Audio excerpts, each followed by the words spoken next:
Welcome back to another edition of Cap's Corner. In this episode, we're going to be discussing, I can speak, COVID. It's a hot button issue across the world, across the United States at least. But we wanted to come with facts and an expert. Now, I want to preference this very quickly is that our expert, our medical expert, is giving her opinion, her medical opinion, not telling you what you should and shouldn't do. It's a medical opinion. Okay. We want to preference that because she is a practicing nurse. So we want to preference her medical opinion. So let me introduce that guest. It is my fiance, but who is an ICU nurse in Canada, in Quebec, in fact. And her name is Sophie. And there she is. Hello, my darling. Hi. All right. And the next person, we know her. We love her. She's the ditch witch. She's awesome. She's fabulous. And she's got a haircut, which makes her even more fabulous. It's Andra. Hey guys. New setup, getting ready for Fact Sandwich. It's coming soon. Very soon, I promise. So, hot button issue, right? Hot button issue. Let's get right into it. Hot button issue going around. Now with mask mandates and vaccines and opening up things, and is it too soon and this, but let's talk about COVID, right?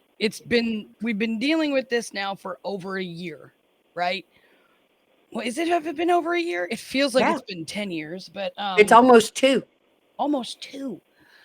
And we've It been started dealing with in I think the first when it really got bad was like December of 2019. right. And we've just been dealing with it and dealing with it and dealing with it. We got variants upon another variant and this variant and that variant. And it's just been a struggle for so many people. People who have it, people who are afraid to get it, people who frankly don't give a damn. So we have a whole bucket of stuff to talk about. But first, I want to talk to Sophie. Um, you have been a nurse, a registered nurse, through the entirety of this pandemic. And of course, you've been a nurse longer than that. But just from your perspective as a nurse and, having to deal with COVID patients at the height of it, now hopefully the tail end of it, what was it like overall for you? Well, first of all, when it started, our government here in Canada and in Quebec more specifically, they actually closed everything, and all the hospital were prepared to welcome all the COVID patients because at first we were thinking that hospital would be overwhelmed. Um, And actually, it was at one point, but in the big center, because in big centers, I mean, in big cities like Montreal or Quebec City or major cities here in Quebec, they were welcoming all the patients that were from other regions, like small villages or small towns here in Quebec. But at first, every hospital were prepared, and they were like the first hospital, the biggest hospital of this region, were the place, the first places that COVID patients were sent, and after they were the government choose hospital, they were choosing hospital like this one is going to be the first one that all the COVID patients will be sent, and then when this hospital will be full, it's going to be the other hospitals there, and that goes on and on and on. So when it started, we were all prepared to welcome, a really big amount of people. And I remember I was back in the days when it started. I was working in the surgery department, and they closed, the operating room, all the ORs, the recovery department after the surgery, everything was closed. So So the surgery department was where I was working.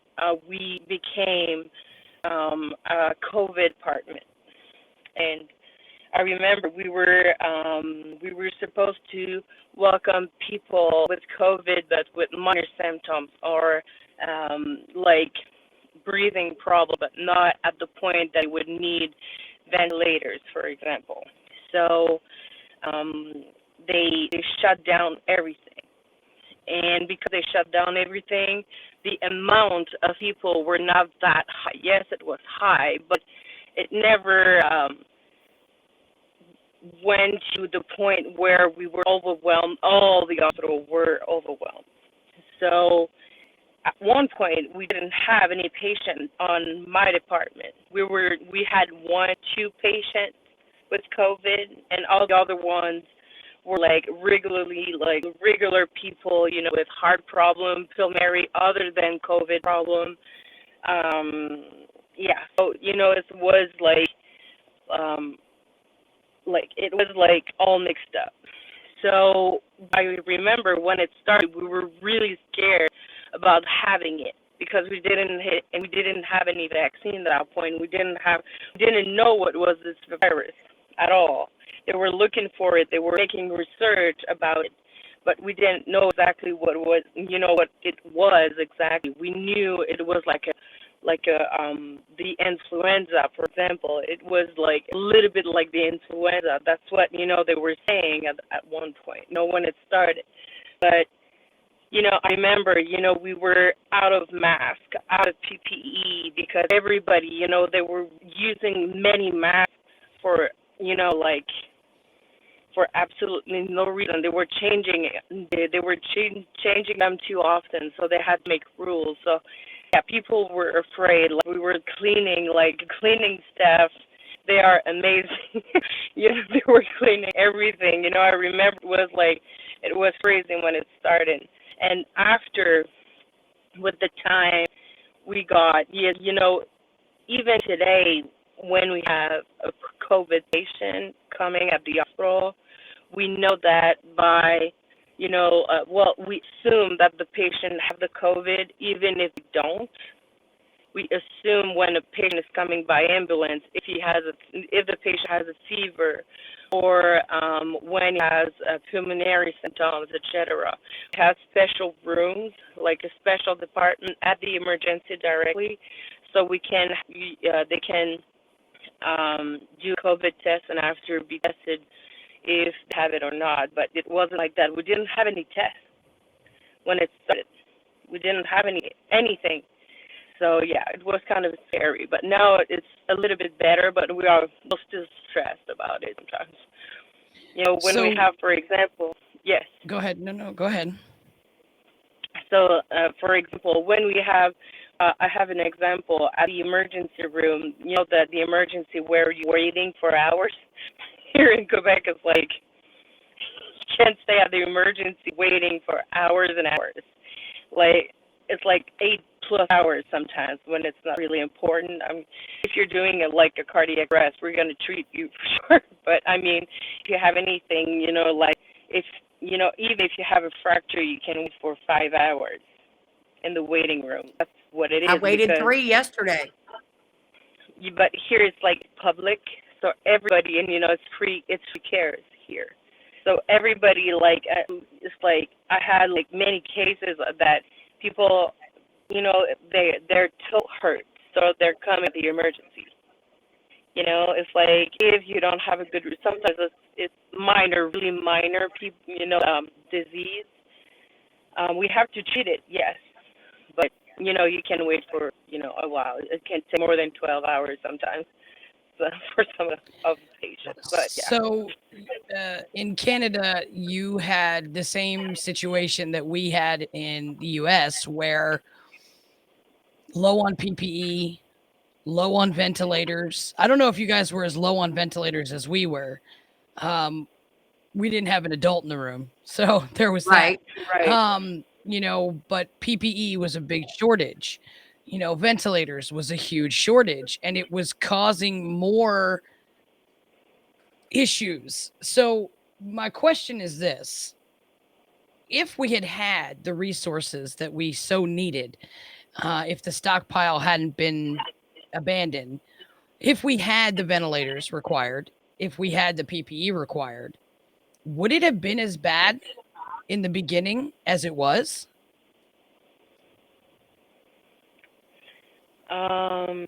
I think, that's a tricky question because I would say, because I think that the main issue in the hospital, they were scared about, the virus itself. So that's why it's like I think it's easier when you have enough stuff, enough ventilators or PPE and stuff. But it needs more than that. At one point, we were missing medication.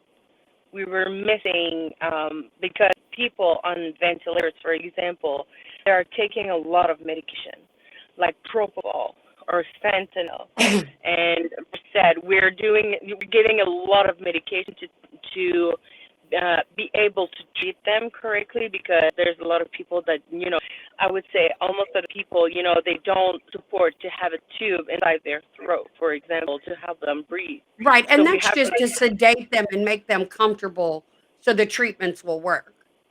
Right. Exactly. Well, it's why we put that tube on is to make sure that, because the lungs are not able to work by themselves. Okay, so the ventilator will help the patient to have enough oxygen that goes inside his lungs, but also to take off, the CO2 out of the body too. So Right. it makes the machine is working for the patient. So instead of the lungs, they have the ventilator to make the patient breathe. So the ventilator works as what I would call a double sword, right? It gives Yes. you oxygen, but takes out water, moisture, No, so no, that your no. It's lungs are not not again filling up. like CO2 is like, I don't know if it's a good word in Clearly, I English, did not but go. I did Carbon not pass dioxide. this chemistry. yes, Oh, exactly, Carbon carbon. Okay, sorry. dioxide. With the Yeah, pen so and the nerd, I knew exactly what the hell I was talking about. so it's like when It's we're okay. doing like blood works, to know if the patient has enough oxygen, or if the carbonate oxygen. Oh my God, I love some issues, Carbon. guys. My English Carbon. That's why sometimes we're is here. not 100%, but so and with these blood work, we can know the setting of the ventilator that have to, well, not nurses, but respiratory therapists. You got it. Sorry. Respiratory. Therapists. You're doing great. They'll fix, that they'll set the ventilators. Yeah. So So, from the start of it, rough estimate, how many COVID patients have you treated? at the beginning, Like a rough guess. Since the beginning, yeah. since the beginning, Yeah. I would say, You're not a very large hospital, so no, we're not. I would say 50 maybe. 50. How many of those patients did you have to put on a ventilator? 10. 10 of those? So 10 out of the 50 that you have personally had to take care of, you had to put 10 on a ventilator. And without giving specifics, obviously, how many of those patients on the ventilators survived? 10%. 10%. 10% survived, which is 1. Right? 1. 1 patient out of 10 you put on a ventilator, 1 survived. I know about a month ago, just before I came up to see you, you had to put a 12-year-old on a ventilator. Yes. Is that the youngest that you've had to do with COVID? Yes. This is not something that's fake. You can't look at a healthcare worker, somebody like Sophie, who is a registered nurse, right? Which she's taught about infectious diseases. It's one of like the first things they're taught, right? You can't tell a nurse that has pulled 12, 14, 16 hours a day. Hell, some of them in the United States are at 20 hours a day sometimes. At least at the height of it. You can't tell them it's fake. Not when they have to put people on ventilators and one survives out of the 10 that they have to. When we're talking about mask mandates, when we're talking about vaccines, it's not so much that we're trying to be sheep and follow the herd, right? We are trying to make it safe for our healthcare workers. And regardless of what you think about them, they're heroes. These are people who volunteer to go to school and do the schooling required to become nurses and doctors and pulmonary folk. They go to school for this shit, right? And they run toward danger when we all run away from danger. Yep. They're heroes. So why wouldn't we as a society want to continue to protect those people whose job it is to not see us as X, Y, and Z, but as a person and to treat us and to make sure we live? Why wouldn't we want to protect them? Why Right. wouldn't we want to protect the ambulance workers that are driving our asses to the hospital? Why wouldn't we want to protect the grocery store attendants, the essential workers that are making sure that they're unloading trucks so that you can have food on your table while we're in quarantine or whatever, or getting you your toilet paper?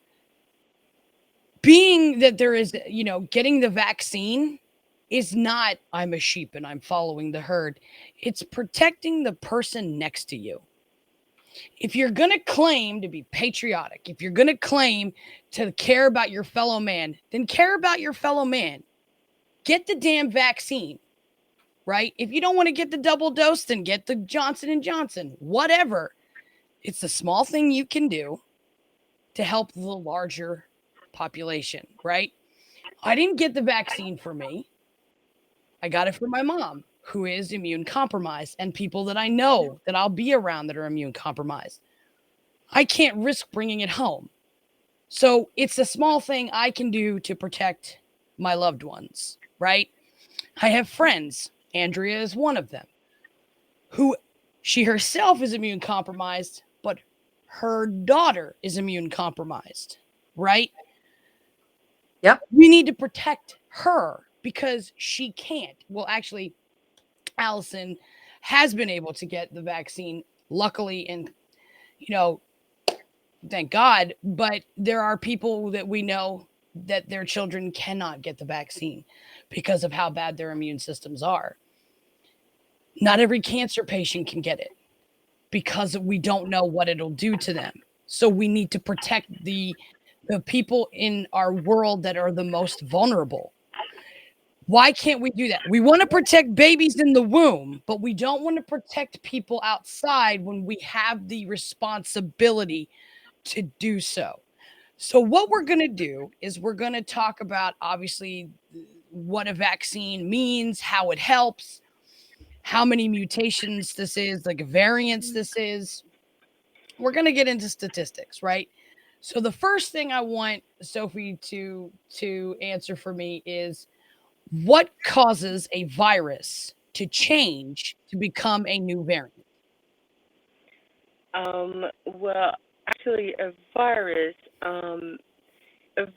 like example, any animal, human being, every trees that you see in the nature, everything wants to, at one point to live.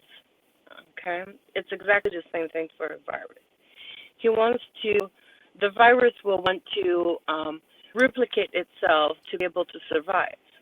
So to do that, it's going to turn, the a person, like, for example, like me, I have COVID, okay? I will cough. So in the, um, um, when I'm coughing, I am throwing in the air some particles, and inside these particles, there's in each one of them, there's a little bit of the virus. Will go inside, example, my mom's lungs because she's gonna breathe, and when she's gonna breathe in, it's gonna go inside her lungs. To be able to survive, the virus will reproduce itself with um, a little change inside DNA or its RNA.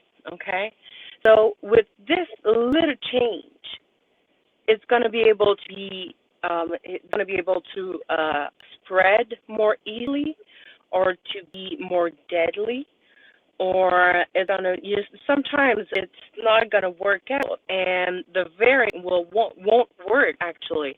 So the virus by itself, the variant, the new variant will not be that dangerous than the other one.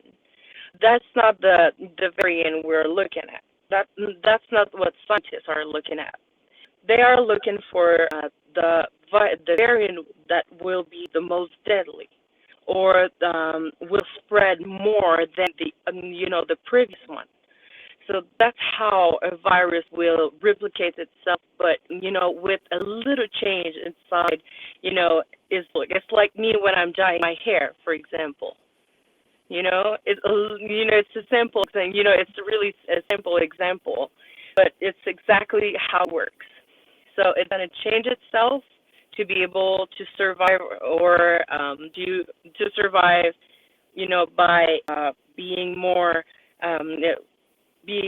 able to spread easily.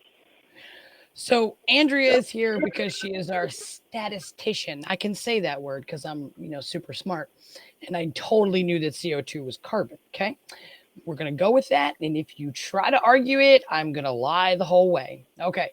So when we had the first variant of COVID, this is the variant that started in, well, now that we know what we know today, because we have grown-ups in the room, investigating shit now.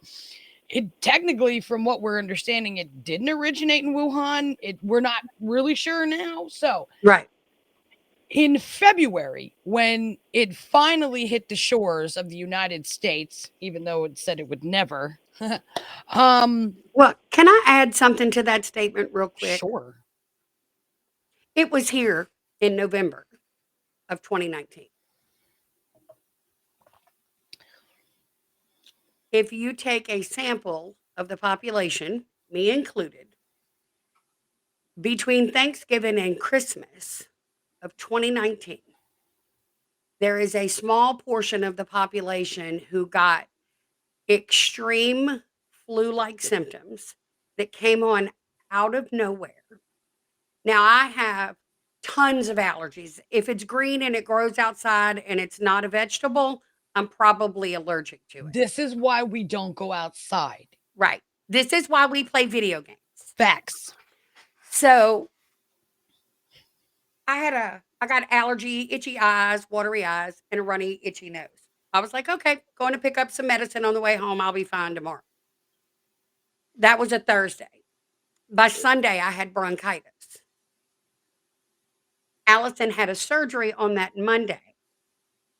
The nursing staff at Vanderbilt Hospital on this floor knew us because of some of her previous health issues. And they came to me and they said, "Are you okay?"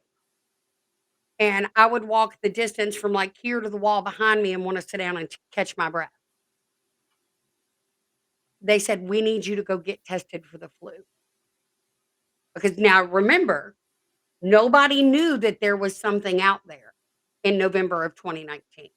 Or anybody who did know was not talking about it. And I'm not trying to be like overtly negative and horrible to the Chinese government. If they knew, they either didn't have enough data to say anything, or due to their governmental structure, they kept it locked. I mean, Well, they the couldn't government. trust us anyway, even if they wanted to tell us at Right. that time. And I get that because we didn't have a grown up in the room. Facts. So I went, they tested me for flu A, flu B, took a chest x-ray, and I had the beginning of pneumonia in 5 days. I went from itchy, watery eyes to pneumonia in 5 days. He said if I'd have waited one more day, he would have had to have admitted me. He really wanted to, but because Allison was in the hospital, the doctor said, I'm going to give you 24 hours. If you don't feel any better in 24 hours, I need you to come back here. Or he said, since y'all are at Vanderbilt, I need you to walk over to the ER and get admitted. So you're thinking at that time it was like a very, very mild case? Yeah, Like that was like mild. We don't know for certain, but we're thinking so. right. And because there were no tests, they had no idea that it was something. They were Right. like, well, it's Right. some kind of virus that's going around. Some people are getting it. They gave me a crap ton of medicine. Because I remember the news was talking about that this virus in China around that time in November.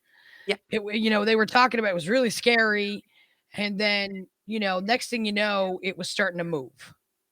right. And it took a little while for it to do that. And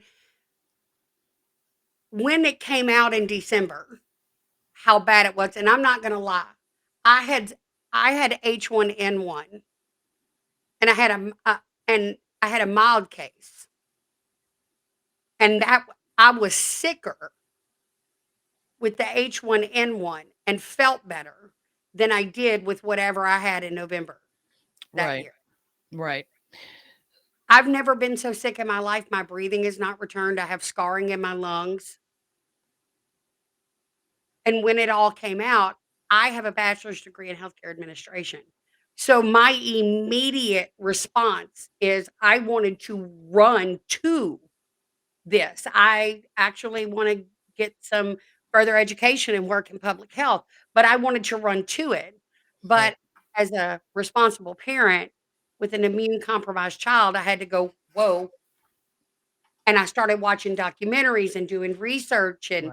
and all of this, and as it blew up, more and more information was coming out, and the nature of it's very similar to how if you go back historically and look at, um, animal species that change over time to adapt to their environment.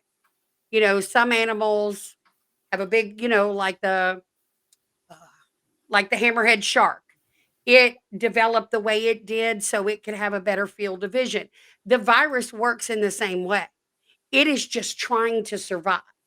So if they know in this human body, they're not going to survive if they don't make a change. It's just with viruses, those change happen in a very small window.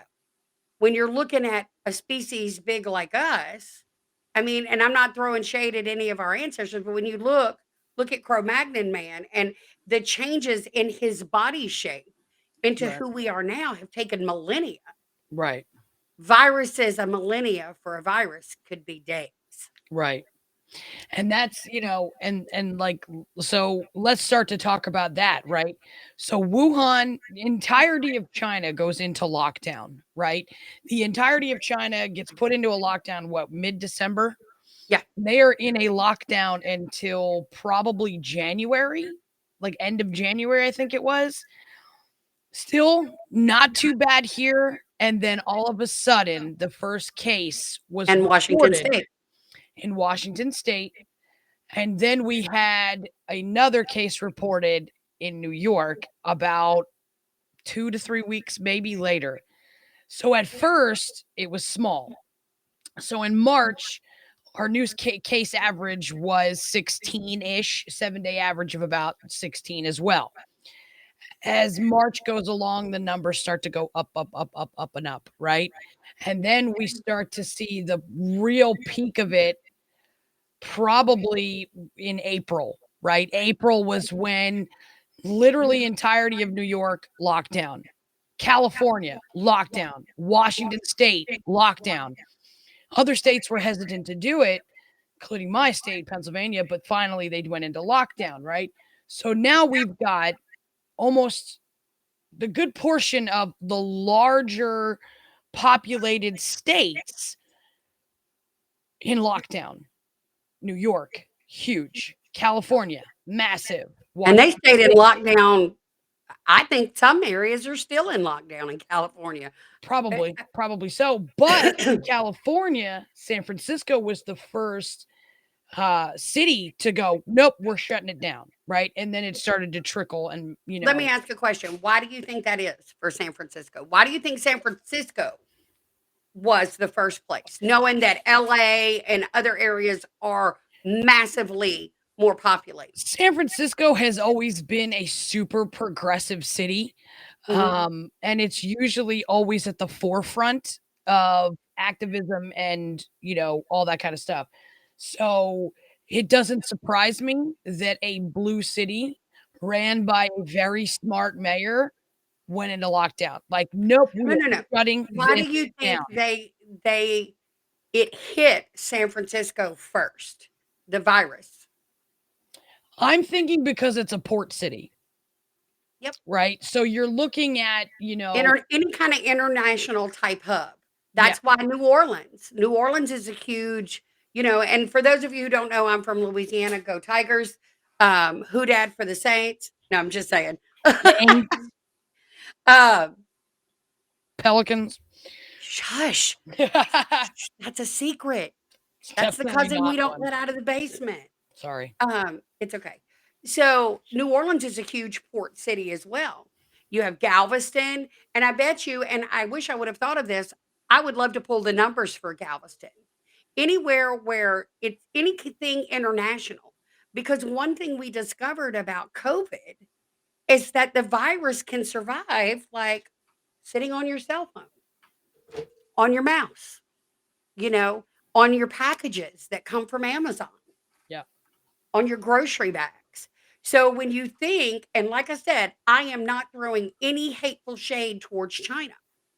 There were shipping containers full of things because we get a lot of our stuff from China.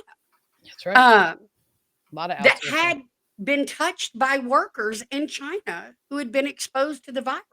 Exactly. So when those products come through, we didn't know what we were touching. we didn't know. And we didn't know at that point how long the virus was living on surfaces. Like, usually, and I'm going to be completely off, so that's why, I have a medical expert in the room. A virus can stay alive on a surface. Let's just say the flu, right? Influenza can be on a surface and living for how long? Sophie.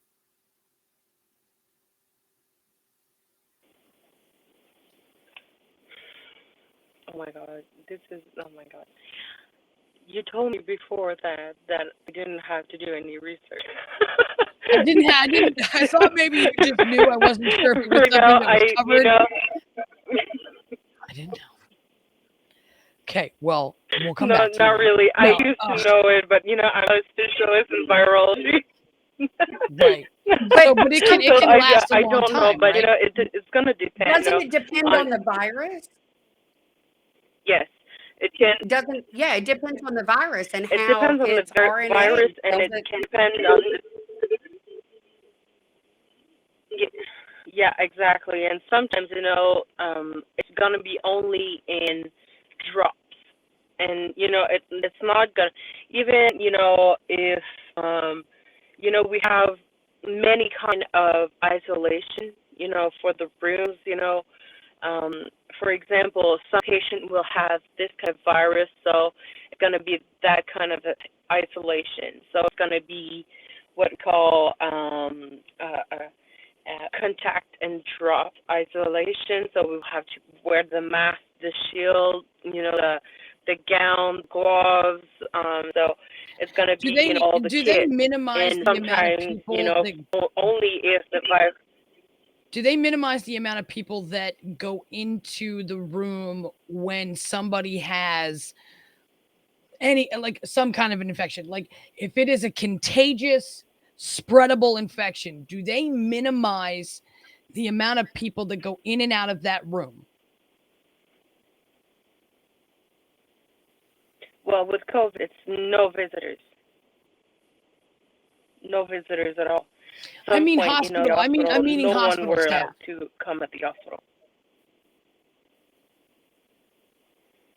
Oh no, because you know, you know, what we try to do is that, for example, at intensive care, we're not more than two in the same room. But example with COVID, you will need, the doctor, you will need the respiratory. That word, I swear, I'm gonna You got it. practice. But respiratory therapist. We need one or two nurses. Usually it's going to be one, but sometimes we're going to need two nurses. Sometimes we have the medicine resident who's going to be there too. You can't have, I would say around 5 to 6 people in the same room, to be able to do all the job that it has to be done. So here's what we're gonna do. On March 11th, we're gonna do a comparison. On March 11th, the United States new cases were 245, and we were at a 157 new case average. Let's talk about Canada. Okay. Canada on that exact same day was at 21 new cases, 21 7-day average. That's a staggering number. It doesn't seem like a lot. But when you talk about how fast and rapidly this virus has moved through the population, it is astronomical. Right now, as it stands, and Andrea, you can double check me on this one, Canada, from the start of COVID to currently right now, is at 1.7 million cases total, 28,000 deaths. That's exactly what I have. We probably just about 29,000. Andrea, why don't we tell the viewers the number for the United States from the start to now? So for known cases, just cases, positive tests, 45 million. 45 million. That might be the population of Canada. And 738,000 deaths. 738,000 people in the United States have died because of COVID-19. So those of you who don't know, I live outside of Nashville. That's like the entire population of Nashville. Gone. Because a couple of things happened. We weren't wearing masks. We weren't social distancing. We weren't constantly washing our hands to prevent the spread of a virus that is killing people at an alarming rate. Currently, right now, the highest state in the 50 states is California, obviously because it has the bigger population. But the third highest, okay, let's take a look at this. The third highest on the list for infection rate and deaths is the state of Florida. The state of Florida does not have the population that California does. Hell, it doesn't even have the population of Texas, even though Texas is right above it. It doesn't have the population New York, which is below it. Florida, 3.6 million confirmed cases. Confirmed. We know there's funny business happening with the numbers down there. 58, almost 59,000 deaths.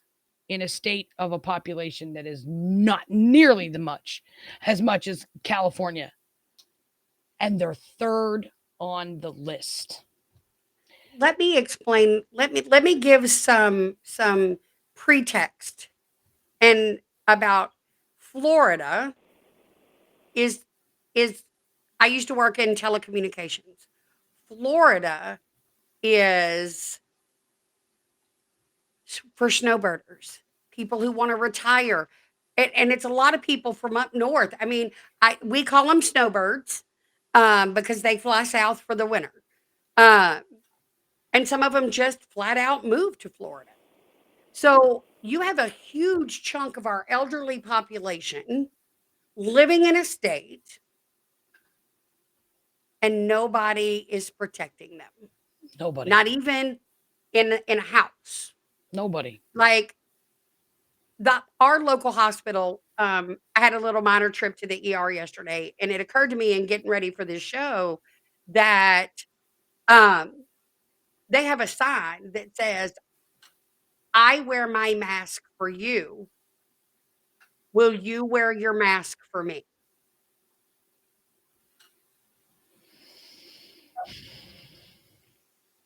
And that was mind blowing. Yeah. It's a newer one. It used to say something similar, but that's it. So let's just push the envelope straight up. It's because it's a red state. That's right. It is also the home to the largest child ever been in the room ever. True.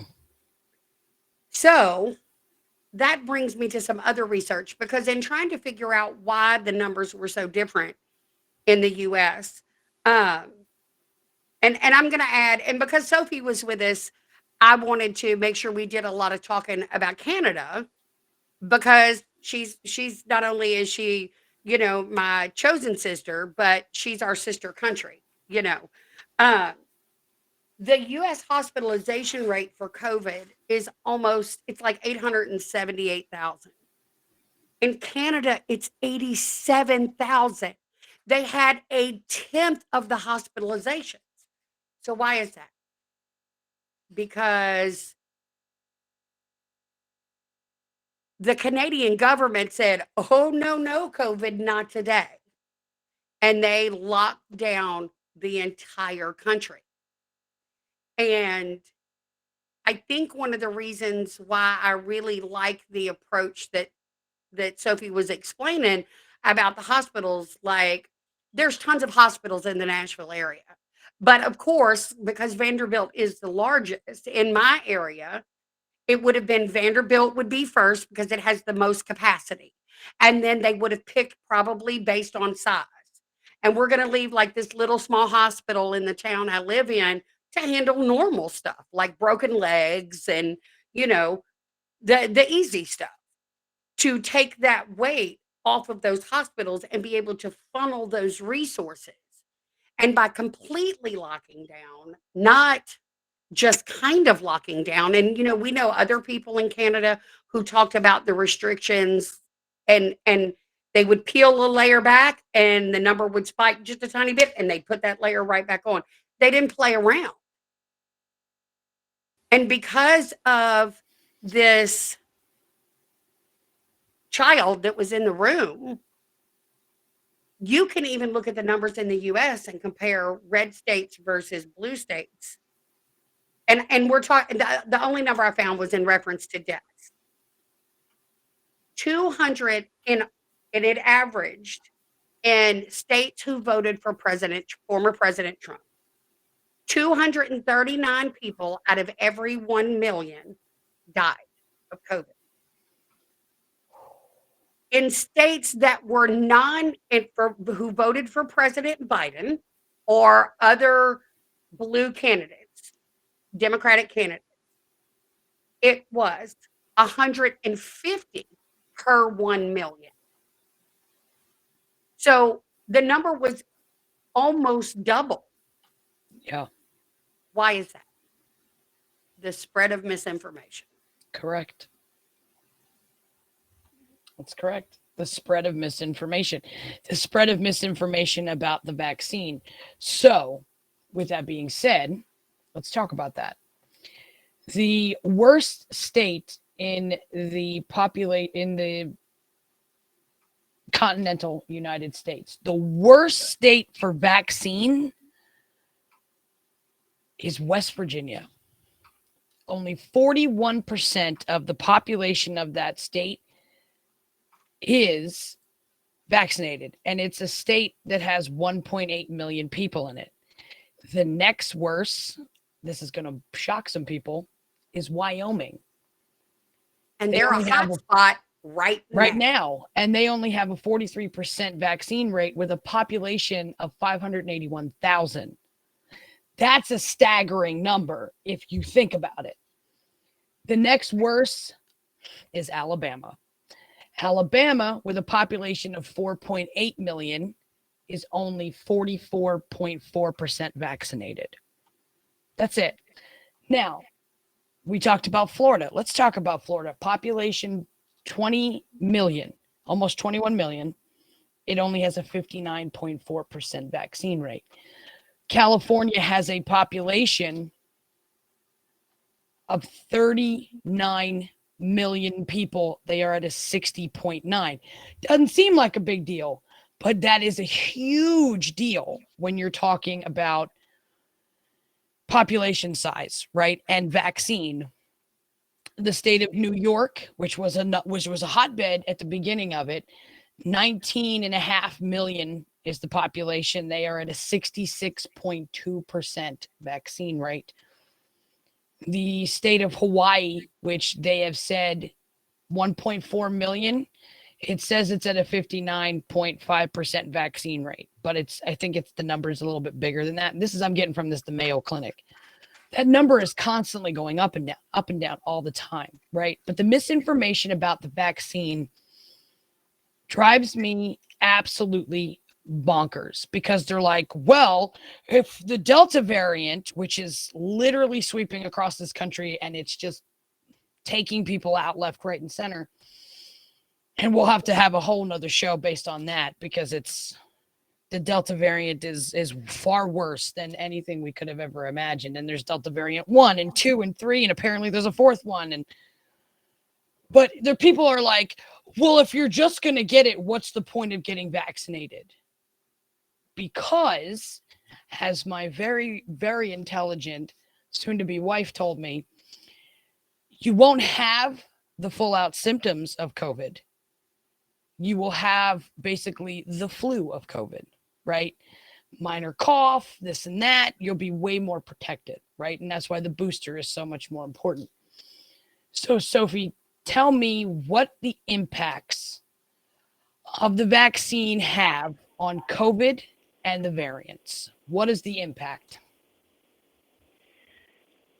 You know, it's gonna help with, for example, when you have the vaccine for any for any really contagious illness, if we're talking about the smallpox, for example, it's exactly the same. So yes, you will have some symptoms if you got COVID, because, for example, Pfizer, you are protected. Maybe you can help me with that, Andrea, with the statistic, but I think it's 95% protected if you have the Pfizer. I think that's right with Pfizer, yeah.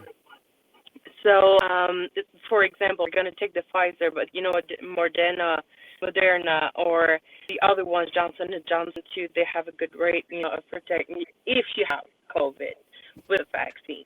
Yes, you will have mild symptoms, and it's going to impact the healthcare services.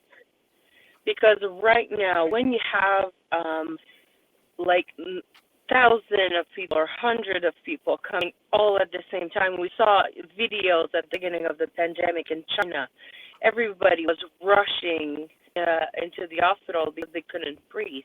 They were dying in the street. We saw that in India, for example, too. People were dying in the streets.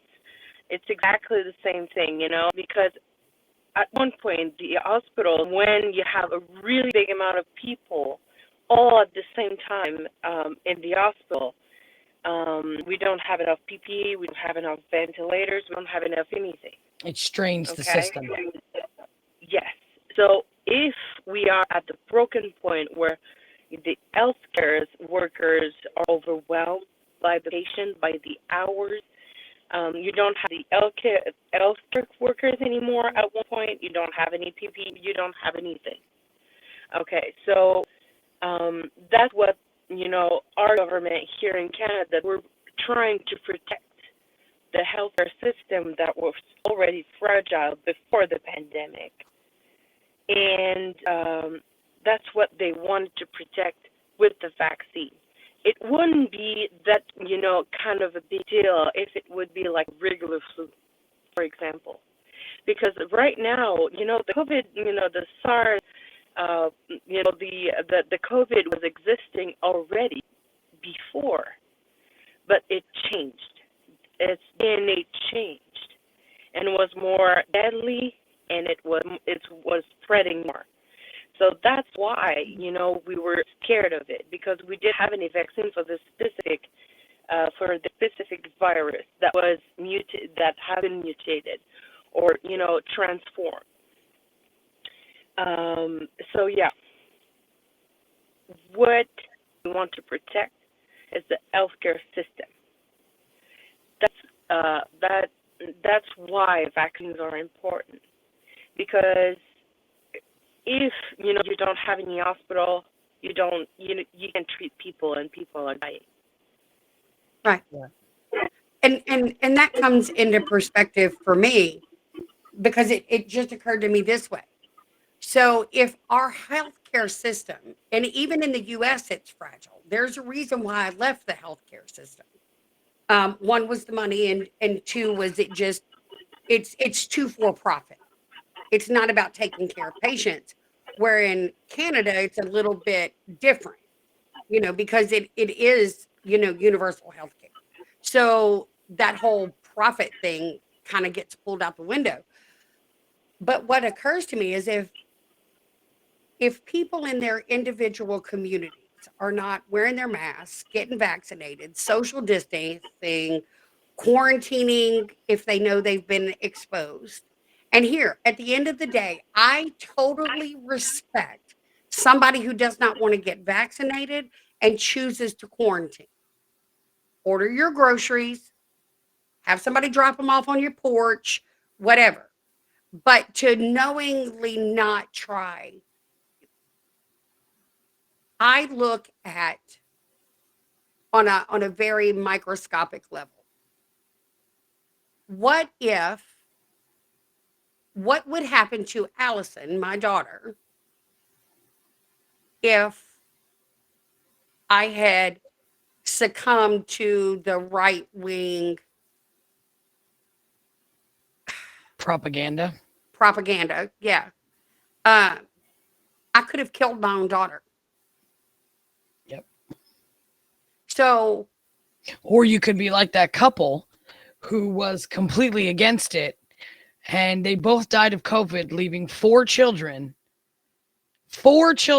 without parents. Both of yeah, their parents died within a day of each other because they didn't believe that the vaccine worked or that it was legit or that COVID was real. And now right, there are four children that are orphans. right. And so, what hits home for me, my 90-year-old aunt in Ohio, great aunt, she is the last of 11 children. She has COVID.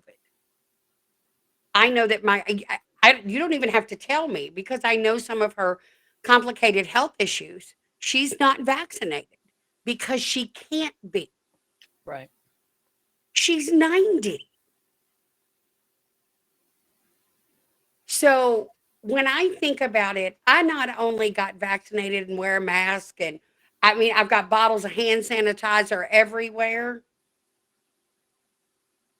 I do it for my daughter. I do it for somebody else's 90-year-old great aunt. Why would you not do everything you could to protect your immediate family?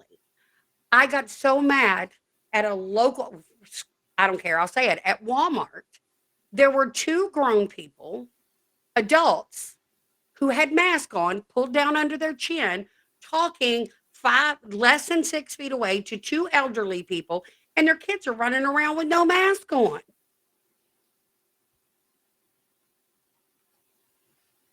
I don't care if you're protecting me. At the end of the day, that's on me. If I'm not vaccinated and I'm not going to social distance and I'm not going to do those things, and I go out in public, those decisions are on me. But when you're a parent or a child of somebody who's immunocompromised, it's your job to protect them. You are the grown up in the room. Right. I've got in full disclosure, Andrea has had COVID. She tested positive for COVID right when we started talking to each other.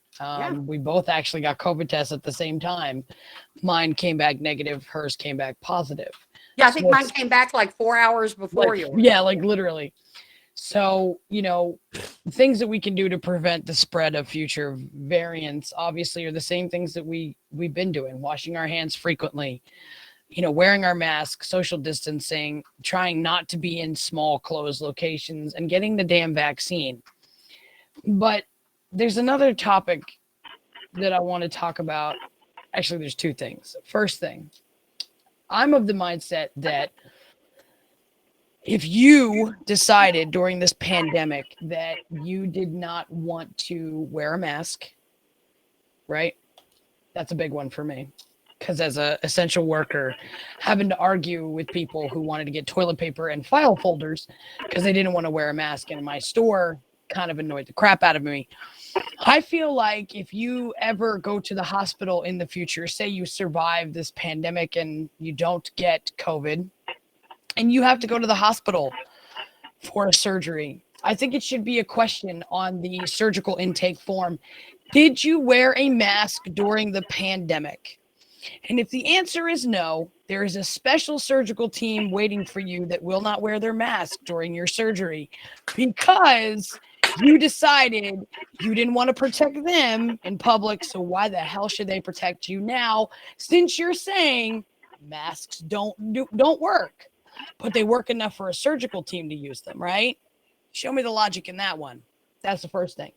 Second thing, and this hits home for me, because as you can see, the beautiful woman in red is going to be my soon-to-be wife. She is a registered nurse. She will be coming to the United States to work in the United States healthcare system. I don't give a damn who you think you are in the grand scheme of it. If you are a nurse who is sworn to protect people day in and day out, you are told to run toward danger, and you do it. When your job is to protect the human population, don't worry, she'll be back. She didn't run away, I promise you. When your job is to protect people around you, when your job is to heal and be a healer, not add to pain and suffering, if you refuse to wear a mask in public when you are not a healthcare worker, shame on you. Shame on you, because it doesn't just matter when you're wearing the scrubs inside a hospital. You have a responsibility and an obligation when you are outside of a hospital to do what's right and protect people. Your mandate doesn't end the minute you clock out as a nurse. You are always a nurse. You are always a healthcare worker, no matter what. If you're driving down the road and you see a car accident, you are required to stop and help. You are a healthcare worker. It is your job. If you refuse to get the vaccine as a nurse or a healthcare worker, I don't want to hear your crocodile tears. You should be fired and never be allowed to help and be a nurse or have your medical license ever again. You are taught. It is the first thing you are taught as a healthcare worker. First, do no harm. That's what you're taught. You are taught about infectious diseases as soon as Sophie comes back. It's like the third day you're in school. You're taught about infectious diseases. You know why we don't have polio? Do you know why we don't have smallpox anymore? Because we had a fucking vaccine for it. That is why we don't have those diseases anymore. Do you That's know why why they weren't thriving? why children don't suffer with chicken pox? I had them. I have I this did huge too. scar right here that I had to get a shot in because the people thought it was something right here. Yeah. They thought I had a third pointy outy Nipple? thing. Just say you have a Yeah. nipple. It's fine. No, I'm trying to be polite. When is that? I Wait, literally use the F word. wait, did I just say I was trying to be You polite? did, and I'm trying I to forgot figure who I out if was. I'm something's sorry, going to guys. strike you. Yeah, But nipple. So your children today are safe from things like whooping cough, and which is horrible. And if whooping cough is anything like the COVID cough, I'm glad I got vaccinated for whooping cough. But your children don't have to worry about smallpox. Your children don't have to worry about chicken pox, right. measles, mumps, rubella. Yep. And I'm a kid from Every the year. 80s. And I what got the makes me vaccine for all mad, that shit. what makes me mad is a lot of these people who are against getting vaccinated for COVID get in line every year and get their flu shot. Yeah. I Yeah. will say there is one thing that was amazing about COVID that during the pandemic, the flu rates dropped drastically because people were at home. And They they were were what? washing their hands And and wearing wearing a a mask. fucking mask. Surprise, shawty! Right. So I want to share some of and I had, so in Let me February, just finish. If all that's it, well, all that being said, if you're a healthcare worker and you don't get the vaccine, you should fucking be fired. You and should if be you're, fired and escorted out of the door and your credentials taken from you and you never be allowed to practice medicine or work in a hospital ever again. and I'm going to add to that because I know we have seen on social media nurses who are faking vaccine cards. I think you're like, if if you're a nurse and you get a fake vaccine card, you should be fired. You Yep. should lose your license Yep. and you should go to jail or have to pay a Absolutely. big fine. And Absolutely. honestly, those are the people I would consider that attempted murder. Absolutely. They went Absolutely. after people who were HIV positive, who did not tell their doctors or their dentist, or people who weren't aware and had, sexual relations with somebody and they got it. Yep. This is no different. And I'm so ashamed of the United States of America because we learned nothing through the AIDS epidemic of the 80s. Yeah. See, I told you she'd be back. I know, I was sad. Sorry, guys. But Sophie, I want to say this because I said it with Andrea now that you're back, but for nurses, registered nurses, LPNs, the whole lot, and doctors, if like you're taught infectious diseases, like what, third day that you're studying? It's like pretty early on in the process, right? Yes. Right. So if those people who are studying it and their oath is first do no harm, if they refuse to get vaccines, don't come crying, I'm losing my job. Lose your job. Fuck around and find out. Like, I have no sympathy for you. I don't. I have no sympathy for these people. There was a nurse on TikTok. I watched her and she was crying because she wasn't allowed to go into the hospital and do her shift because she refused to get a vaccine. Guess what? That's life. That's life. I've worked in doctors' offices and hospitals. every hospital I worked at, they did not force you to take the flu shot, but they made if you were somebody who chose not to get it, unless you were allergic to something in it. And just for preference's sake, I cannot get a tetanus shot because I'm allergic to the serum in the tetanus shot. If I get a tetanus shot, I'm probably going to die. That's the only one of my vaccines my entire life I've never gotten. Since I was 4, I've had one. Unless you are one of those people that is allergic to something that they put the liquid that they deliver it to you with. Like some people can't take vaccines because of egg allergies. I'm okay with that. But you better have the documentation to back it up. And you better wear your damn mask. Right. But I worked at hospitals that were very strict. Like I went to work at a hospital. They didn't want to let me come to work because they didn't want to okay me to work in the hospital because I was allergic to tetanus. Yeah, they took it seriously. Yeah. No. So why is that any different? That's the question I'm trying to find out. I'm trying to find out why it's any different. Oh, I know why. I know why. It's because the start of this pandemic, a giant man baby was in the White House and told you it was all fake news.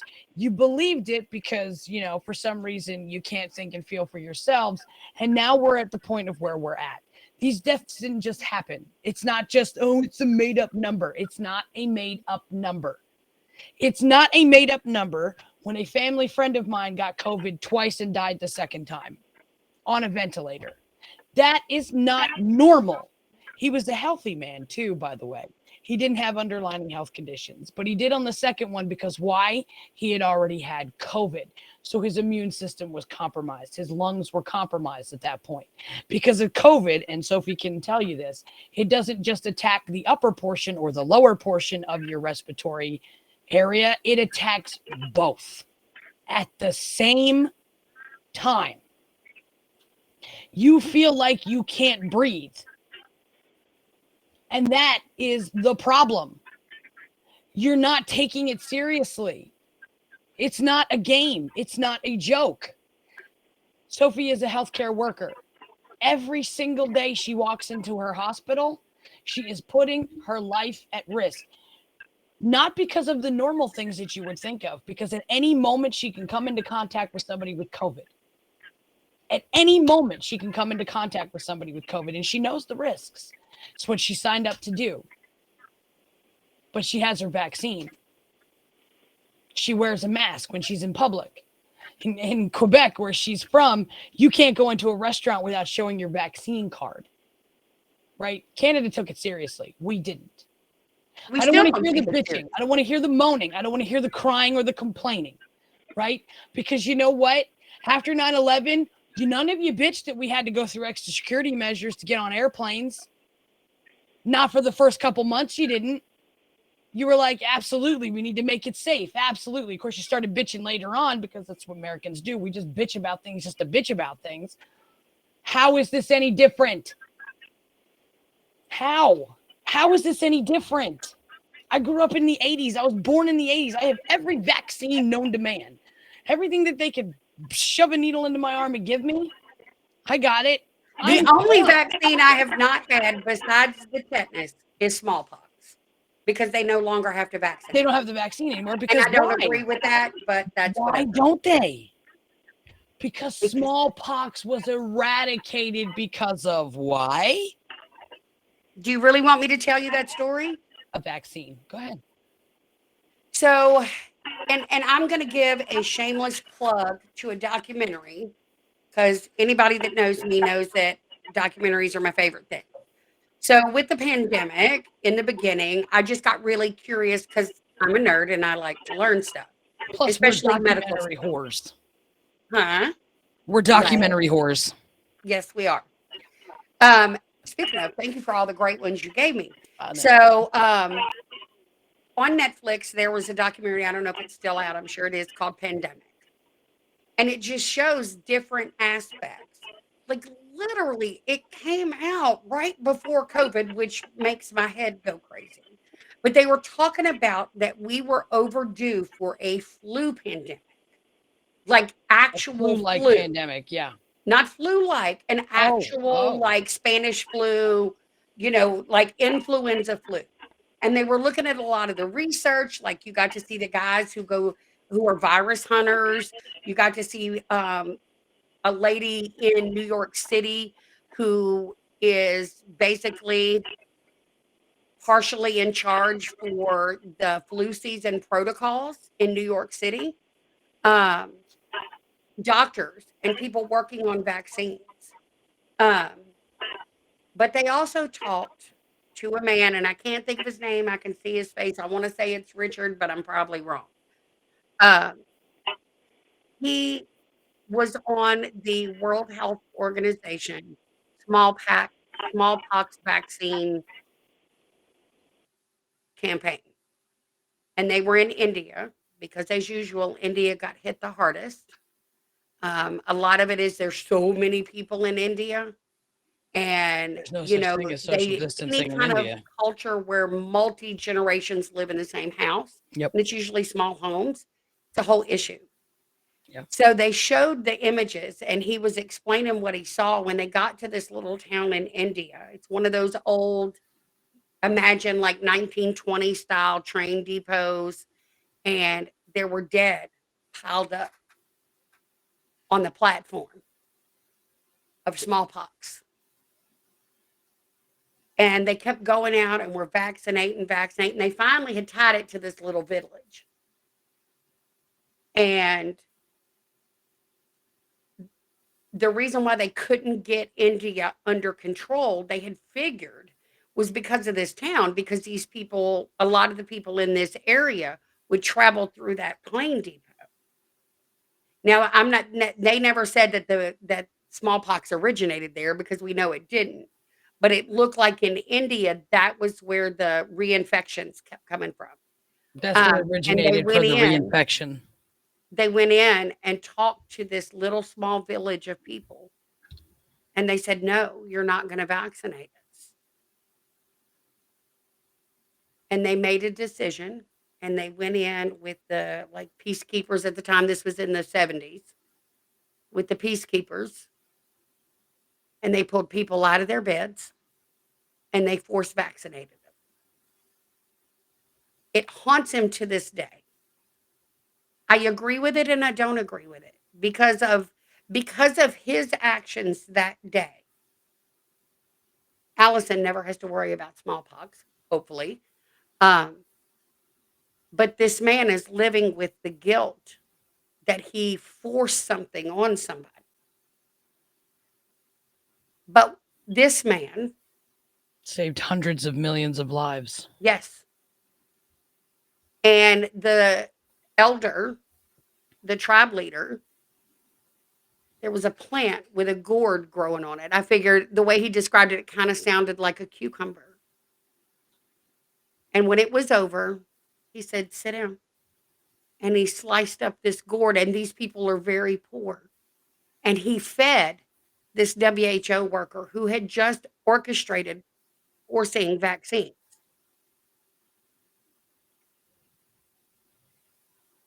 And he forgave him. And he said, well, it's done, and we can't change it.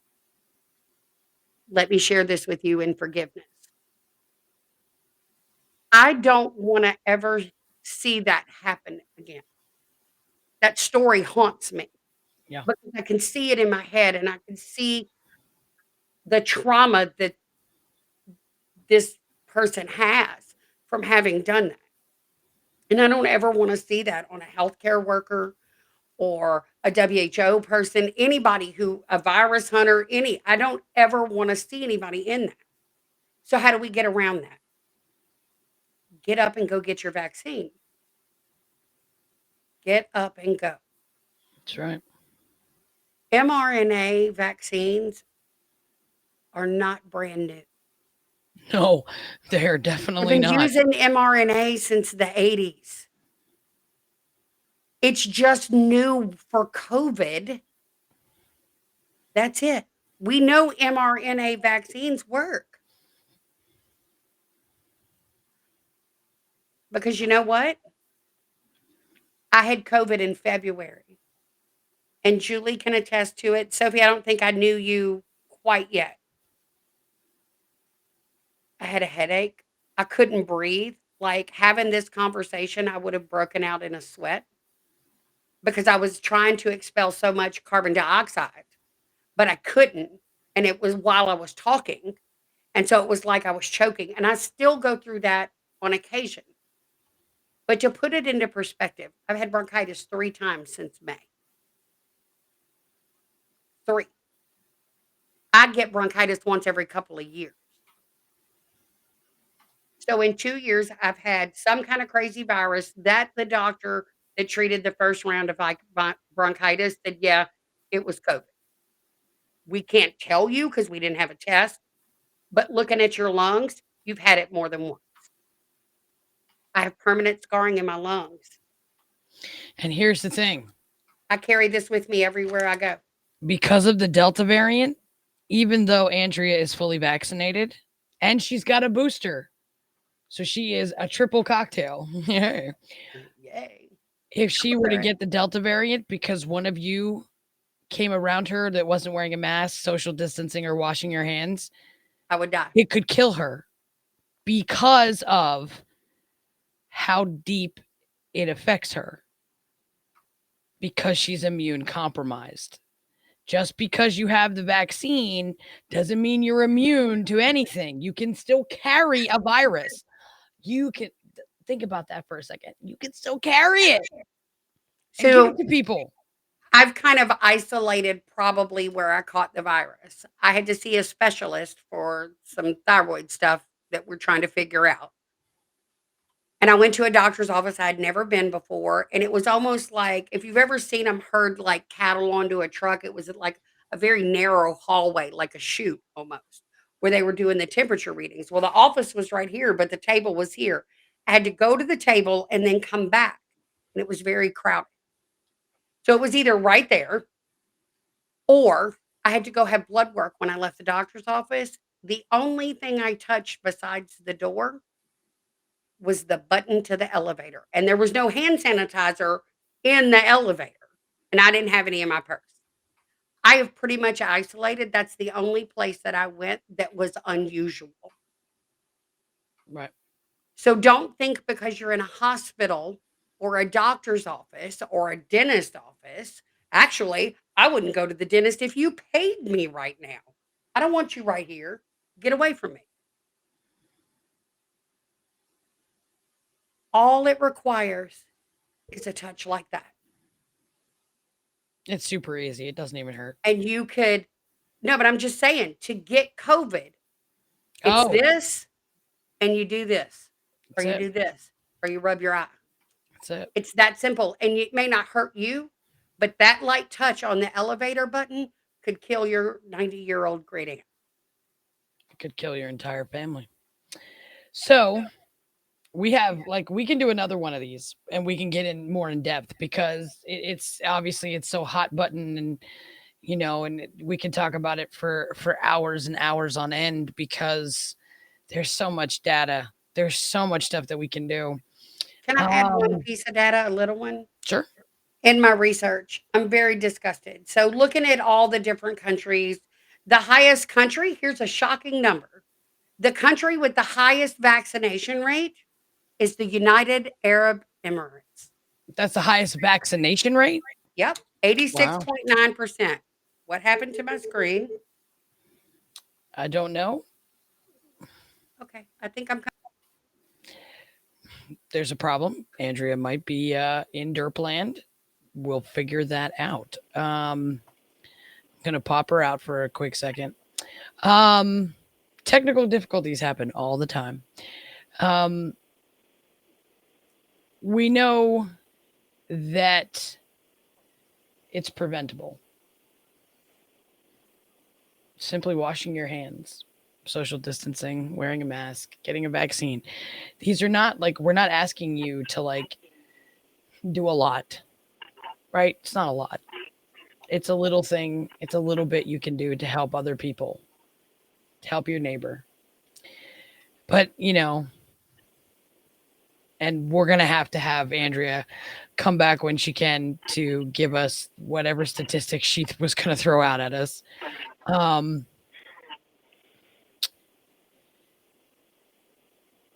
One of the things that I'm always scared about is that I could potentially, as a, working during the height of the pandemic. Now, my fear wasn't like Sophie's fear because I wasn't working close proximity with patients who have COVID, but I was scared that I was going to get it and what that would mean. Um, I'm glad and I'm grateful that I've done everything right up to this point so that I don't get it and that I don't give it to my mother. And hopefully I won't give it to my wife when she's working at a hospital, or to our child. That's important to me. And it's a small thing that we can do to save the larger population because it's about something larger than ourselves. We always have to remember that. I don't want to strain healthcare workers any more than they already are. I don't. So go ahead, give me a shot, whatever. I'm an 80s baby. I've gotten all kinds of shots. Doesn't bother me. Sophie, if you could tell people one thing as a healthcare worker, if you could implore them, what would you tell them?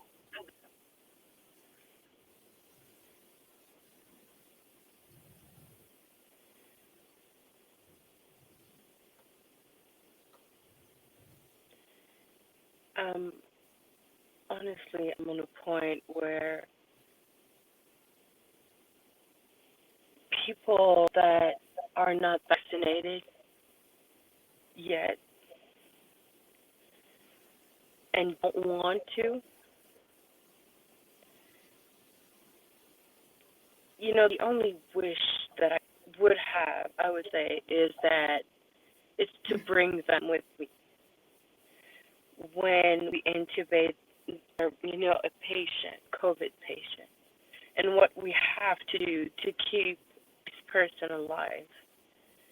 All the medication, what they have to do to deal with while they're on the ventilator, but after too, because there's an after. And that's not, people think that after the ventilator everything is fine, but it's not true. You have so many issues that you have to solve after getting out of this ventilator, if you can. You're losing strength.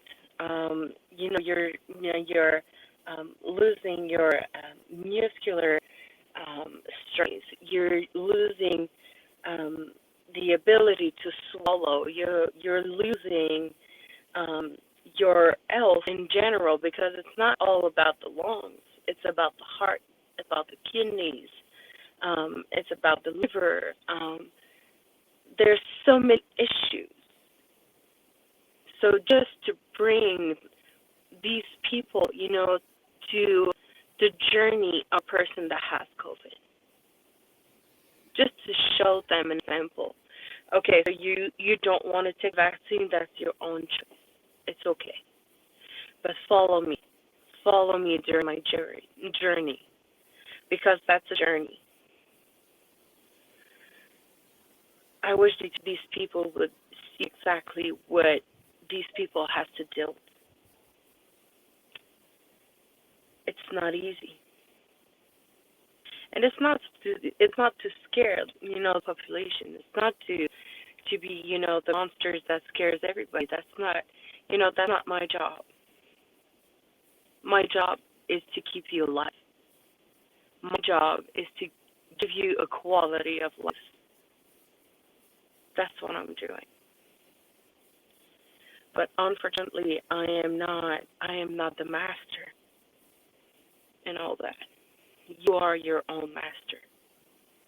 So you decide what you want, what you don't want. But at one point, I would love to show people what we are going through with these patients.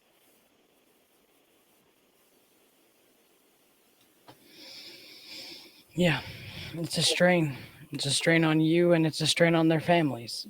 Intubating a patient is not an easy thing. It is a very difficult job to do to intubate a patient. So, as we leave you tonight or today, whenever you're watching it, I'm going to give you a number. On October the 20th, because that is the last updated frame I have for the entire country of Canada. The entire country of Canada, their new cases on October 20th was 2,625, and they are on a 7-day average of 2,858. The United States on the 20th of October, let me get it. Don't move, mouse. The new cases were 86,592 with a 7-day average of 76,496. We are trending downward, but not by much. Please just get vaccinated. Wash your hands. And if you don't want to get vaccinated, and that is your choice, please wear a mask. Please try to respect the people around you. It's not very difficult to walk into the grocery store, put the mask on while you're shopping, and take it off when you leave the building. Think about the workers in there. And if they got COVID and they had to shut down, you wouldn't be able to buy your groceries anymore. Think about the people around you. Please think about people around you and the immune compromised people around you. And don't sit there and say you don't know people. You know people that are immune compromised around you. It's a small thing that you can do to help the larger issue. That is going to be it for this episode of Cap's Corner. Don't forget, Andrea will be starting, and I know I wish she could come back, but she's having some kind of internet issue. She will start Fact Sandwich. She's going to run off on a whole topic of whole shows full of top six what topics. Hello.